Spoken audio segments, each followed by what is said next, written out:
Ang bidyong ito ay nung isang araw pa, noong Huwebes. Doon ako naglittering sa tabing dagat dahil itong aking nililitteringan ay motored bangka.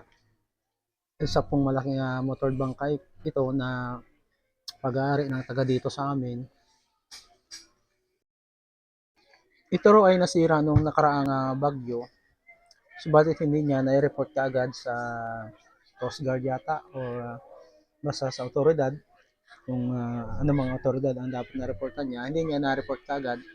Kaya wala siyang nakuhang ayuda sa bangkang ito. Subalit ganoon pa man ay pinaayos niya pa rin ito para magamit ulit sa paghahanap buhay. At ang may-ari nito ay meron ding tinatawag namin dito nga bunuan or sa Tagalog ay baklad kung hindi ako nagkakamali. Isiningit ko na muna ito sa aking mga nililitteringan kasi ang sabi sa akin ay ipaparehistro daw sa mga susunod na araw. At kinabukasan, kailangan nilang ayusin din yung kanyang katig. Magkabilaan po yung lettering na yan at ang pangalan na kanyang ipinalagay ay Saint Anthony. Yan po kasi yung patron dito sa aming barangay, sa barangay Gatbo. Pero ayon sa aking tatay, na isang local historian dito sa amin, na ang dating pangalan ng aming barangay ay San Esteban bago naging barangay Gatbo.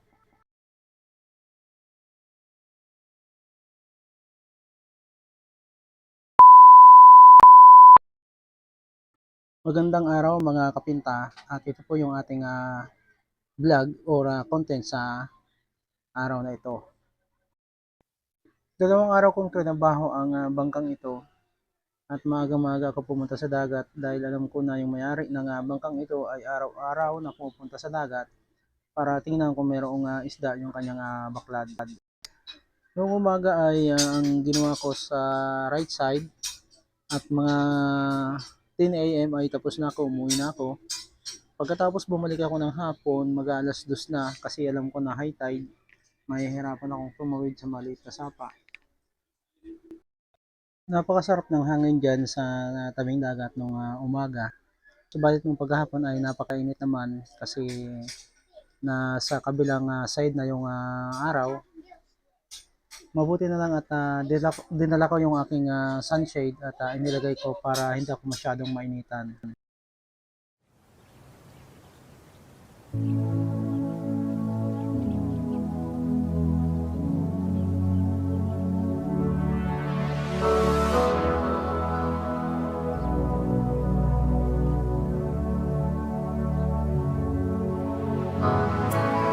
Let's dance in style, let's dance for a while.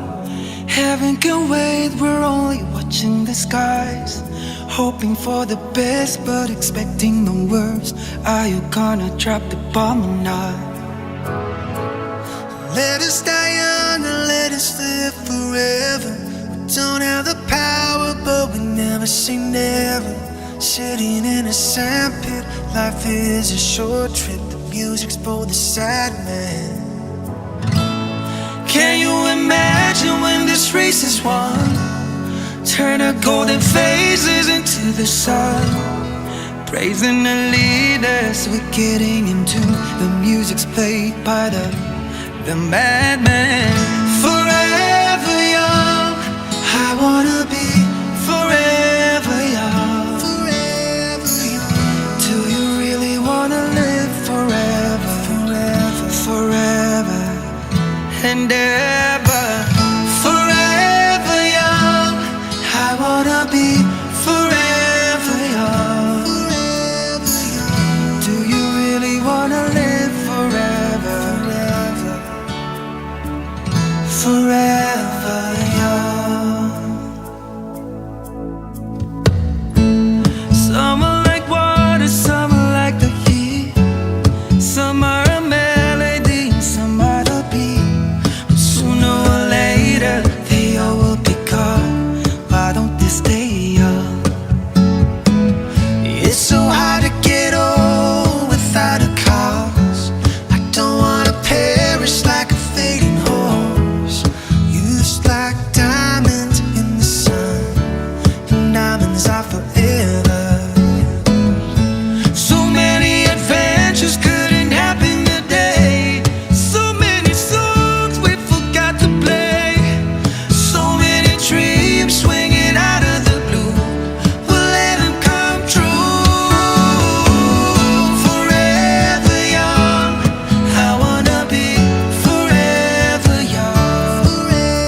Hindi lamang lettering yung ginawa ko diyan, linagyan ko din ng kaunting design para naman matuwa yung may-ari ng bangka.